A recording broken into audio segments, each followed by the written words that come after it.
On va parler ce soir de comment Satan se sert de la parole de Dieu.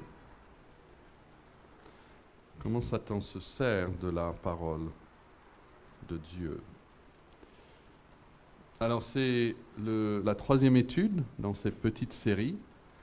Dans la première étude, juste pour nous rappeler, nous avons vu les champs d'action dans lesquels Satan agit.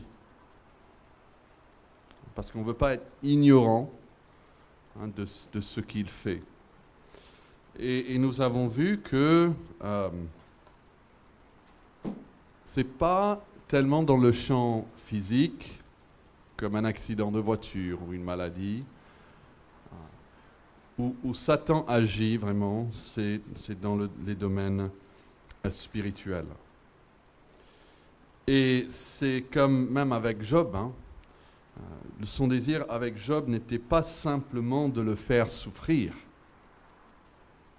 Son désir en le faisant souffrir, c'est qu'il pêche contre Dieu.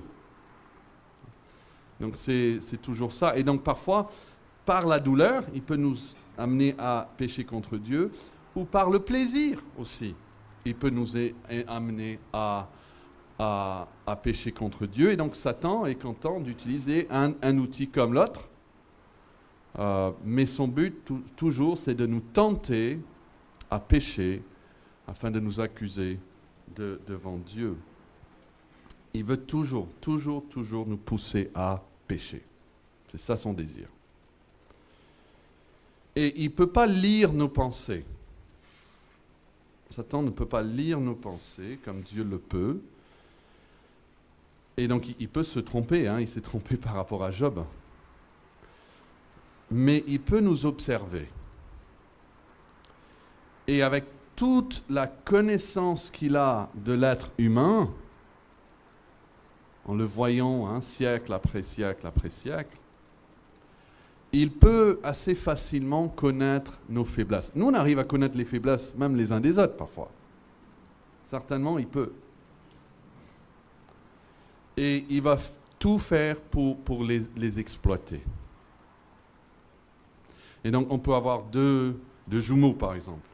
Et un va se donner au plaisir, va refuser de travailler, de faire ses devoirs. Après, il va se donner à la drogue, etc. Et Satan le pousse. Et l'autre, il va réagir à cela. Il va dire, mais moi, je ne suis pas comme ça. Moi, je suis quelqu'un de bien. Et lui, il va étudier encore plus. Et il va avoir de bonnes notes. Il va réussir. Il va aller loin. Toujours poussé par cet orgueil. Vous voyez, dans les deux, Satan a réussi. Même s'ils réagissent l'un contre l'autre. Donc, ça, c'est ces champs d'action. Toujours les domaines spirituels. Donc, il se sert des difficultés relationnelles. Il se sert de nos faiblesses. Il se sert de la douleur. Nous avons vu quelques exemples dans la Bible. Et puis, nous avons vu la dernière fois son outil de prédilection. C'est-à-dire l'outil vraiment qu'il aime. Il trouve un certain plaisir maléfique dans tout cela, à utiliser un certain outil. Et c'est quel outil? On a dit quoi? Voilà, on a dit que c'est la parole de Dieu. Il aime utiliser la Bible. Peut-être parce qu'il a un certain désir, mais aussi parce que c'est efficace de se servir de la vérité et la tordre pour créer une plus grande erreur. Et toute erreur marche parce qu'elle a une part de vérité, n'est-ce pas? Et donc, il se sert même d'une part de vérité pour tenter, pour exploiter ses fins. Alors, donc on a parlé un peu de ça la dernière fois. Et ce soir, donc, maintenant, comment Satan se sert de la parole de Dieu? Je commençais à réfléchir à cela cette semaine et j'ai dit, waouh, c'est en fait plus vaste que je ne pensais. Donc, on va se limiter à la première fois, Satan utilise la parole de Dieu. Et c'est où? Voilà. Tout au début. Genèse, chapitre 3. Ok, donc si vous avez vos Bibles, on va voir Satan avec Ève. Et comment donc Satan se sert de la parole de Dieu dans la vie d'Ève. Cette histoire est tellement importante, hein, parce que tout ce qui suit, pour comprendre tout, hein, vos douleurs, tout, il faut revenir à la chute, la création puis la chute. Donc on ne va pas pouvoir tout dire, donc on va essayer de se limiter vraiment à Satan, ce qu'il fait avec la parole de Dieu. Quelqu'un peut nous lire le premier verset, Genèse 3, 1. Verset 1. Un volontaire? Yvonne, merci. Le serpent était le plus rusé de tous les animaux des champs que l'Éternel Dieu avait fait. Il dit à la femme, Dieu a-t-il réellement dit, vous ne mangerez pas de tous les arbres du jardin?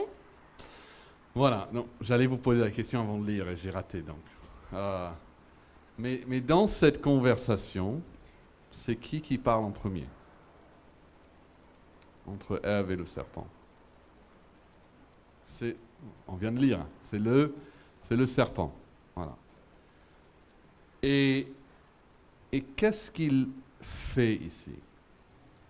D'abord, juste pour l'analyser, hein, comme on pourrait analyser un texte littéraire, on voit que la forme de sa phrase, c'est quoi?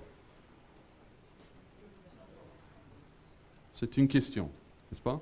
C'est une phrase interrogative. Ouais, c'est une question qu'il lui pose. Ça, en fait, c'est la première question de la Bible.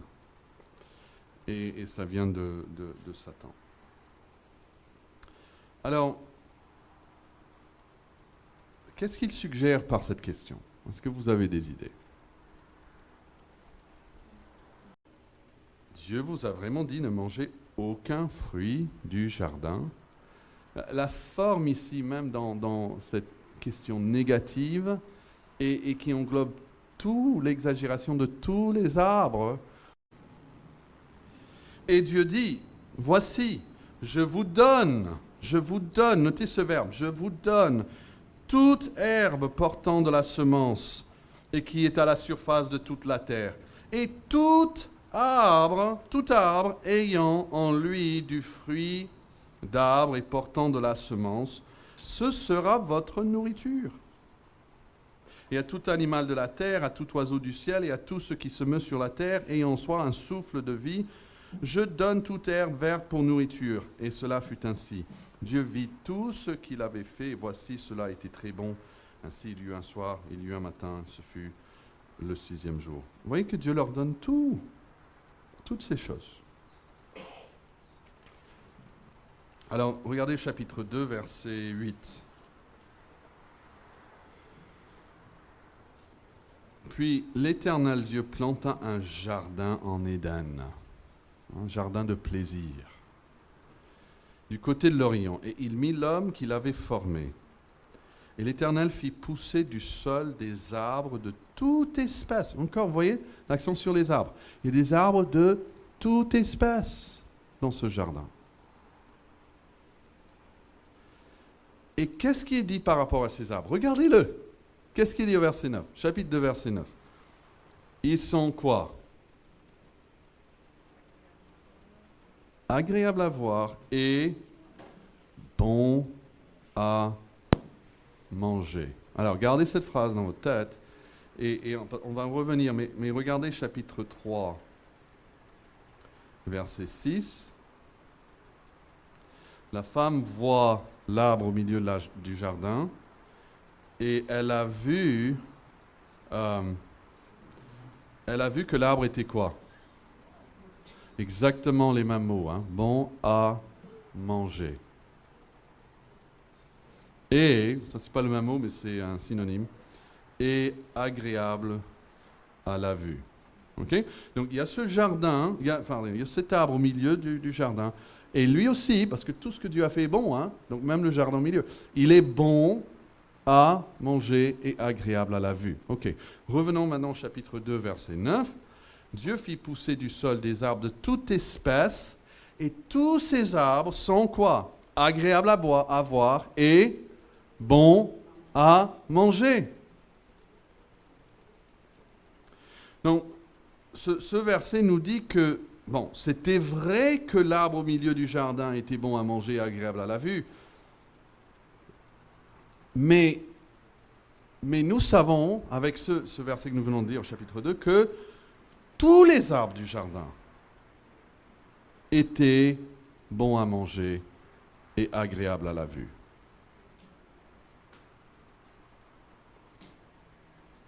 Et de plus, ils avaient libre accès. Hein? Donc il leur dit, hein, vous avez... Dieu fit pousser pour eux ces choses. Et ils avaient aussi accès à quoi au verset 9? L'arbre de la vie au milieu du jardin. Et l'arbre, il y a aussi de la connaissance du bien et du mal. Ils avaient accès à ça. Il y avait aussi un fleuve qui sortait d'Éden pour arroser le jardin. Et de là, il se divisait en 4 bras. Regardez verset 15. L'Éternel prit l'homme et le plaça dans le jardin d'Éden pour le cultiver, pour le garder. L'Éternel Dieu donna cet ordre à l'homme. Tu pourras manger de quoi? De tous les arbres du jardin. Nous savons tous ces arbres qui sont bons à manger et agréables à la vue. Mais tu ne mangeras pas de l'arbre de la connaissance du bien et du mal, car le jour où tu en mangeras, tu mourras certainement. Alors, revenons à ce que Satan va faire avec la parole de Dieu. Est-ce que Satan mentionne les autres arbres du jardin? Bon, on va dire dans un sens, oui, mais d'une façon tordue. Il ne mentionne pas le fait qu'ils peuvent manger de tous les arbres. Est-ce qu'il parle du fleuve qui arrosait le jardin? De l'or, on n'a pas vu, mais c'était avant, l'or qui était si bon. De l'arbre de vie, de cette provision surabondante qui procurait de tous les arbres du jardin, exceptant un. C'est-à-dire, est-ce qu'il présente la chose correctement? Bien sûr que non. Il va prendre la parole de Dieu et il va faire tout pour nous faire oublier toutes les bonnes choses que Dieu nous donne. Et puis, comme Jeanne a dit, quant aux interdictions, qu'est-ce qu'il va faire avec ça? Il va l'exagérer. D'accord? Donc, on a dit que Satan essaie de tronquer une partie de la parole de Dieu, hein, les bénédictions, et d'exagérer l'autre partie. Et c'est ce qu'il va faire ici. Regardez encore 3.1, hein, Genèse 3.1. Il va poser cette question. Est-ce que Dieu vous a vraiment dit ne mangez d'aucun fruit du jardin? Mais c'est quand même pas vrai. Hein? C'est comme ils disent, mais tu peux même pas vivre. Tu peux rien faire. Vous savez, il est possible de ne pas voir la Bible comme un livre de bénédiction et de grâce. C'est triste, mais c'est assez commun. Les gens vont prendre la Bible, ils vont l'ouvrir, ils ne vont pas voir la Bible comme une source de bénédiction, de grâce et de joie. Ils vont la voir comme des interdictions qui gâchent ma vie, qui m'empêchent de m'épanouir. Ils vont pouvoir lire même et ne jamais voir de leurs yeux spirituels toutes les bénédictions et toutes les promesses et toute la vie, comme Jésus a dit, l'homme vit de chaque parole qui sort de la bouche de Dieu. Et l'homme, il peut arriver au point où il dit, non, l'homme meurt de ça. Ça devient trop lourd. 1 Jean 5, 2 dit, nous connaissons que nous aimons les enfants de Dieu lorsque nous aimons Dieu et que nous pratiquons ses commandements, car l'amour de Dieu consiste à pratiquer ses commandements, et ses commandements ne sont pas pénibles. Pour ceux qui aiment Dieu, ces commandements ne sont pas pénibles. Mais pour ceux, Satan, il est là pour tordre cela, pour que, en fait, les commandements de Dieu deviennent pénibles. Et Satan va tout faire, je vous promets, pour vous cacher tout ce qui est bien, tout le bien qui est dans votre Bible. Et exagérez aussi tous les commandements. C'est toujours comme ça qu'il fait avec la parole de Dieu. Et en fait, il le fait avec tous les dons de Dieu. Prenons par exemple la famille. Si vous vivez dans une famille, que vous soyez enfant, parents, etc., Satan va chercher à maintenir au premier plan dans votre tête, dans votre esprit, toutes les difficultés de la vie familiale. Oh, que c'est dur d'avoir des frères et sœurs comme ça. Oh, que c'est dur d'avoir des enfants comme ça. Oh, que c'est dur d'avoir un mari ou une femme comme ça. Il va essayer de garder ça au premier plan et vous faire ignorer toutes les bénédictions que c'est de vivre en famille, même une famille imparfaite. C'est une immense bénédiction. Et si vous vivez seul, je crois que c'est la même chose à sens inverse.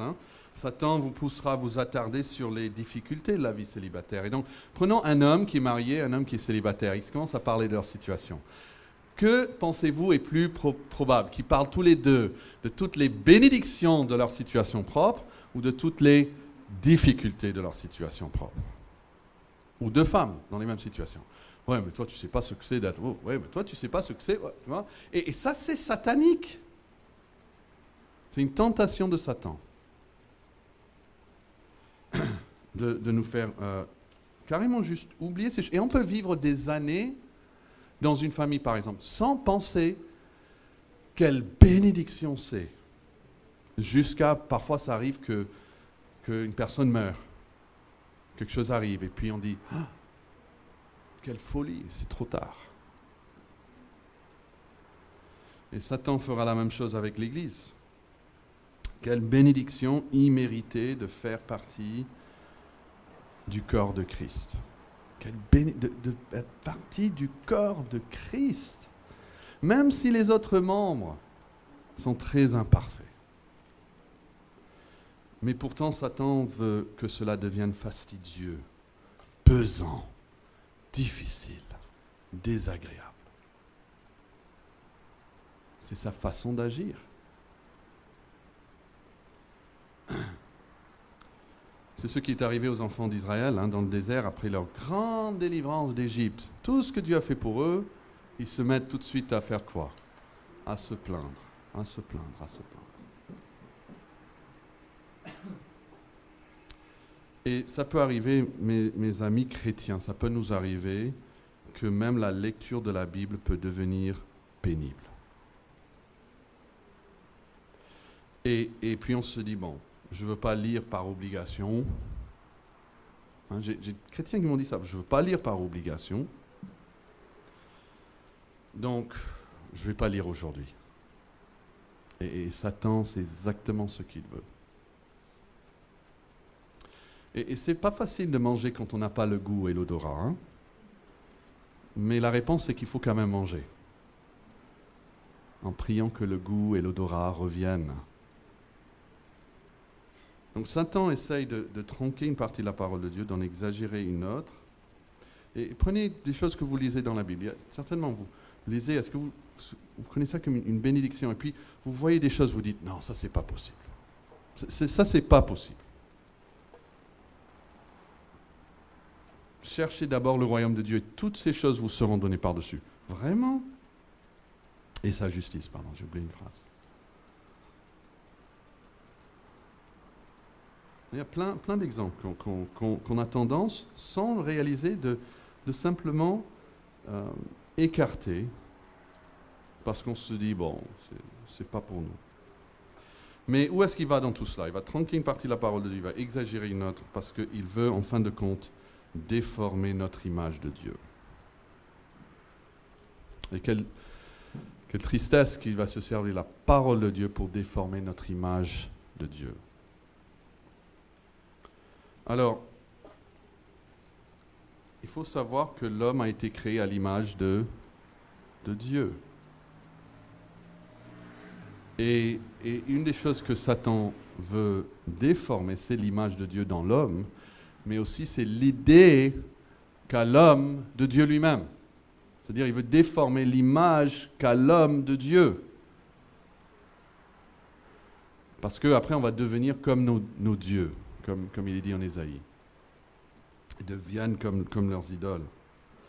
Et c'est au verset 4 et 5 que nous voyons ça. Le serpent dit à la femme,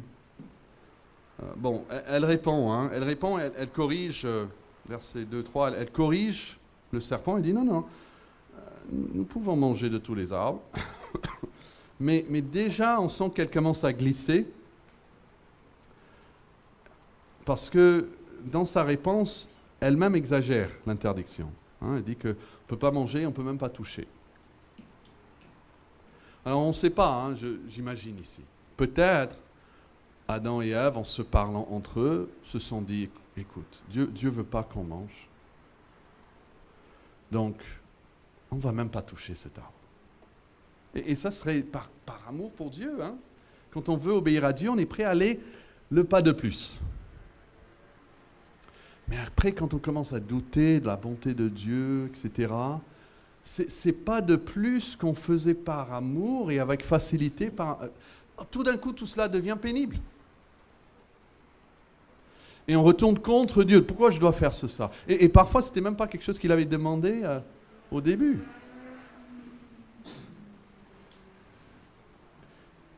Et donc elle dit, écoute, on ne peut pas manger parce que si on mange, on va mourir. Et le serpent dit à la femme, quoi, verset 4? Vous, c'est au pluriel, donc il parle pour elle et pour son mari. T'inquiète, pour toi ni pour ton mari, vous ne mourrez point. Exact, le contraire. Une contradiction exacte de ce que Dieu a dit. Mais il ne s'arrête pas là. Parce qu'il ne veut pas simplement qu'elle croie que Dieu s'est trompé. On peut parfois aimer quelqu'un. Donc Siméon, il dit des choses, et parfois, je sais qu'il s'est trompé, mais c'est pas grave. Un Dieu qui se trompe parfois, ça arrive. Mais lui va aller encore plus loin. Il va maintenant donner la motivation derrière ce que Dieu a dit. Et il va dire, mais Dieu sait que le jour où vous en mangerez, vos yeux s'ouvriront et vous serez comme Dieu, connaissant le bien et le mal. Donc, il y a donc cette négation d'abord. Et quelqu'un, Kittner, a dit dans son commentaire, il dit, c'est la parole du serpent contre celle de Dieu et la première doctrine à être niée est le jugement. Je crois que c'est frappant. Tout de suite nier le jugement. Parce qu'une fois qu'on peut nier le fait qu'on va être jugé, là on est libre de faire, n'est-ce pas? Et non, tu ne vas pas mourir. Le salaire du péché, c'est la mort? Non. Et quelqu'un qui continue dans le péché, forcément dans sa tête, il nie le jugement. Et Rayol aussi dit presque la même chose. Il dit, depuis le jour où Adam et Ève sont tombés, le diable n'a jamais cessé de tenter les hommes de ne pas croire Dieu et a dit directement ou indirectement, vous ne mourrez pas, même si vous ne croyez pas. Donc, vous pouvez ne pas croire Dieu et ne pas mourir. Et puis, Dieu derrière cela, il veut pas que vous soyez comme lui, en fait. Il veut vous empêcher à vous épanouir. Donc, vous devez vous faire confiance à moi et à vous-même et savoir que votre jugement, en fait, mieux que le jugement de Dieu. Et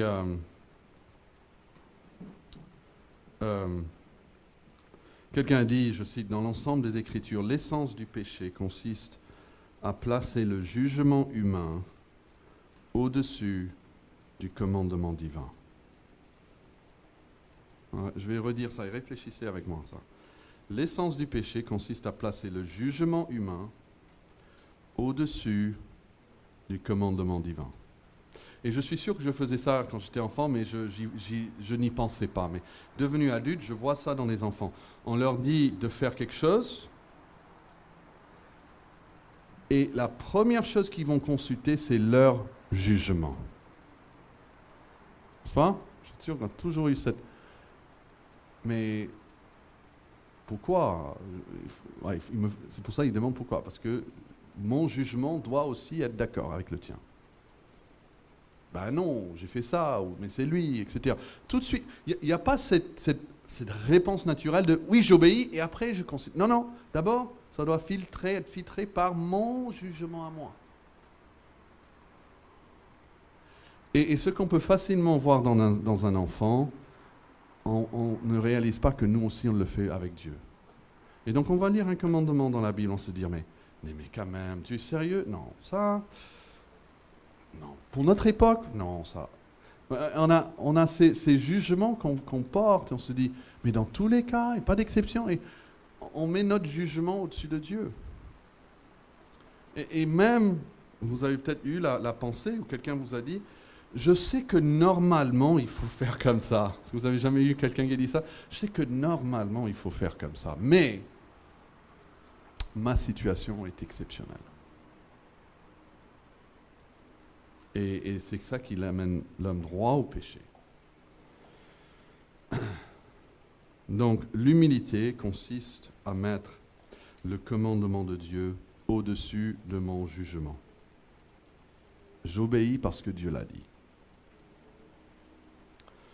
Donc voilà, on va s'arrêter là, mais vous voyez que dans l'ensemble des Écritures, ce que Satan essaie de faire avec la Bible, quand on lit la Bible, même, on va ouvrir la Bible demain matin, il va essayer de tronquer une partie de ça. Il ne veut pas qu'on voit toutes les richesses. C'est pour ça que le psalmiste il prie, ouvre mes yeux pour que je vois tout le trésor et les richesses qui sont dans ta parole. Il ne veut pas, il veut nous aveugler à ça, il veut exagérer après les exigences et les demandes et les commandements. Et il veut se servir de tout cela pour qu'on ferme la Bible et nous on a maintenant une image d'un Dieu déformé, qui en fait ne sait pas et peut-être même ne veut pas mon bien. Ça, c'est diabolique. Et c'est ce qu'il est en train de faire. Donc ne soyons pas dupes des ruses de diable